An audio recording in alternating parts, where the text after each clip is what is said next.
कक्षा 12वीं विषय हिंदी पाठ में श्रम विभाजन और जाति प्रथा तथा सेकंड चैप्टर मेरी कल्पना का आदर्श समाज दोनों का प्रश्नोत्तर इस प्रकार है।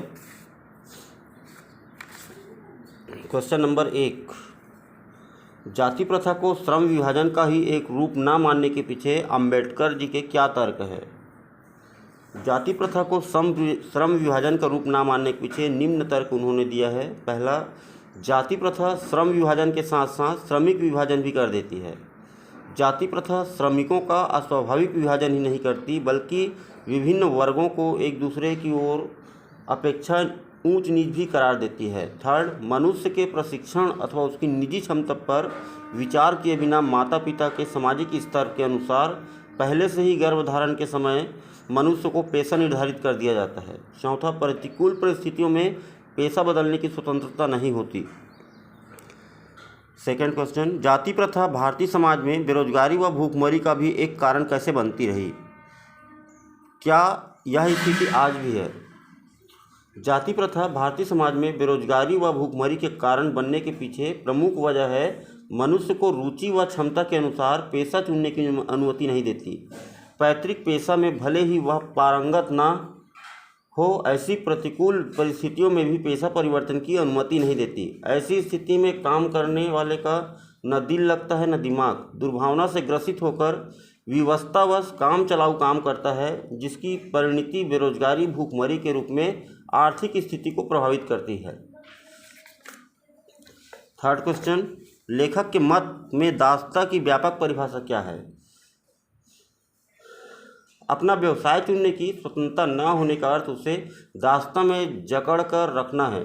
दासता केवल कानूनी पराधीनता ही नहीं, यह वह स्थिति है जिसमें कुछ व्यक्तियों को दूसरे लोगों तक निर्धारित व्यवहार एवं कर्तव्यों का पालन करने के लिए विवश होना पड़ता है। इसमें कुछ लोगों को अपनी इच्छा के विरुद्ध अपने पेशे अपनाना पड़ते हैं। चौथा, शारीरिक वंश परंपरा सामाजिक उत्तराधिकार की दृष्टि में मनुष्यों में असमानता संभावित रहने के बावजूद अंबेडकर समता को एक व्यवहार सिद्धांत मानने का आग्रह क्यों करते हैं? शारीरिक वंश परंपरा और सामाजिक उत्तराधिकार की दृष्टि से मनुष्यों में असमानता संभावित रहने के बावजूद अंबेडकर दासता को एक व्यवहार सिद्धांत मानने का आग्रह इसलिए करते हैं क्योंकि समाज को यदि अपने सदस्यों से अधिकतम उपयोगिता प्राप्त करना है तो समाज के सदस्यों को आरंभ से ही समान अवसर समान व्यवहार उपलब्ध कराया जाए, अन्यथा उत्तम व्यवहार के हक की प्रतियोगिता में उत्तम कुल शिक्षा, पारिवारिक ख्याति, पैतृक संपदा तथा व्यावसायिक प्रतिष्ठा का लाभ लेने वाले लोग बाजी मार जाएंगे।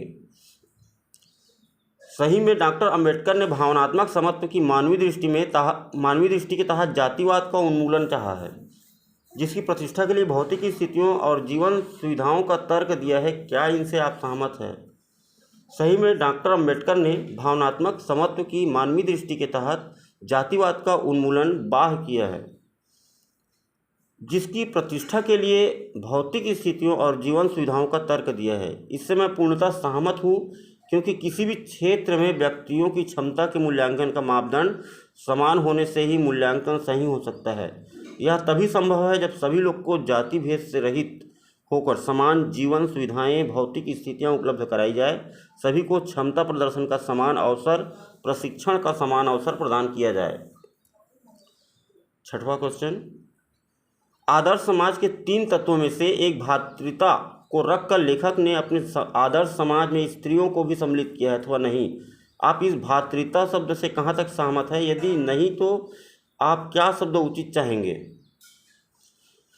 आदर्श समाज में 3 तत्वों में से एक भ्रातृता को रखकर लेखक ने अपने आदर्श समाज में स्त्रियों को अलग से उल्लेखित नहीं किया है, किंतु समाज का निर्माण केवल पुरुषों से नहीं बल्कि स्त्री पुरुष दोनों से मिलकर होता है, अतः स्त्रियों को सम्मिलित होना स्वाभाविक है। भ्रातृता शब्द संस्कृत शब्द है जिसका अर्थ भाईचारा होता है।